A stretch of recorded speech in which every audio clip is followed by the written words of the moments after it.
As Southerners, we're said to be living in the Bible Belt, and many say Georgia is the buckle of that belt. But with recent church scandals and controversies like the uproar over the $60 million jet megachurch pastor Creflo Dollar asked church members to crowd fund for, some are asking if there is still a need for megachurches versus the smaller churches you see every day lining the streets of Georgia and Alabama. Tonight, Newsletter 9's Barbara Gauthier takes a look at the changing pews of churches in her special report, The Future of Worship. On any given corner, particularly in the Bible Belt South, you might find a church, maybe even two. Big, small, every denomination, church and religion are woven into the very fabric of America. But these days, many churches are finding fewer parishioners filling the pews. That's a concern, I think, all over the world about it's happening. I attribute it to the culture. The culture that we're in now is saying that there is no need for God, or God is not relevant to this age. How to keep God and the church relevant in ever-changing times is a question Bishop Ann Hardman of Faith Worship Center and religious leaders everywhere are trying to answer. Even though membership is about 1,000 strong, Hardman says many young people in particular are turned off by the church. I believe is that, our generation played church so much, where we would come to church and we would go through all the antics and then we would go home and live something different. And our children just said, forget that, I don't want that, it's fake, it's not real. Keeping it real, says Hardman, means churches may have to change the way the message is delivered while never changing the message itself. To make sure that when we're choosing our churches, that number one, the Word of God does not lose its authenticity. It is what it says.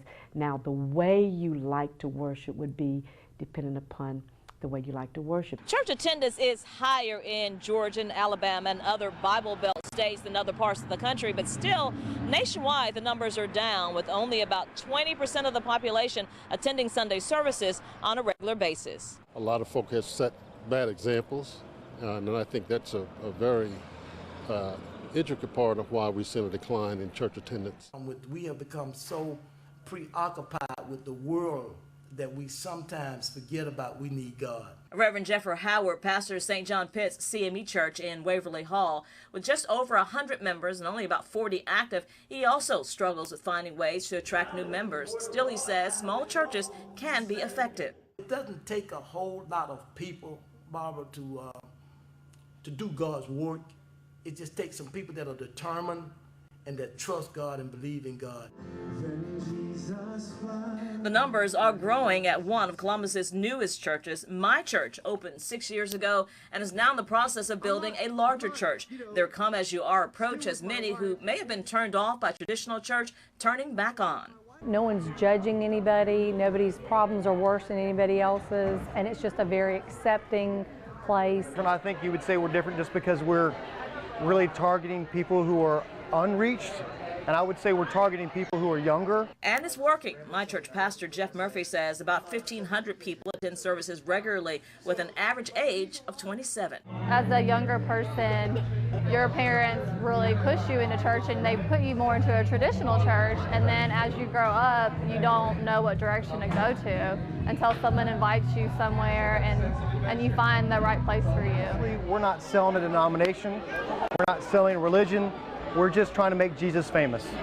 Most of the buzz about the church comes from good old-fashioned word of mouth, says Murphy, but social and digital media are key to attracting younger members. From the biggest to the smallest, most churches these days find is something they have to embrace. Older churches, more traditional churches, you don't have to change the way you look. You don't have to change your band or any of those things to reach a millennial, but you have to be authentic. And so they find authenticity through social media. Studies show 80% of pastors are now using the internet to keep up with relationships, compared with only 64% 15 years ago.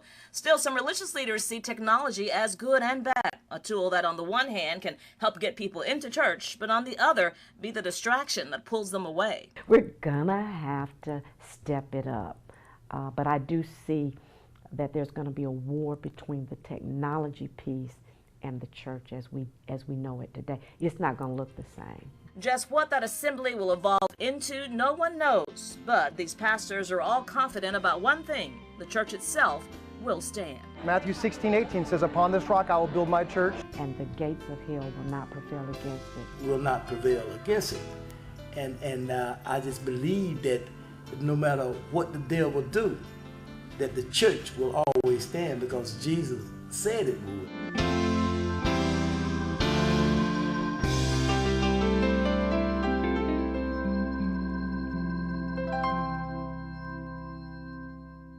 Oh, very interesting.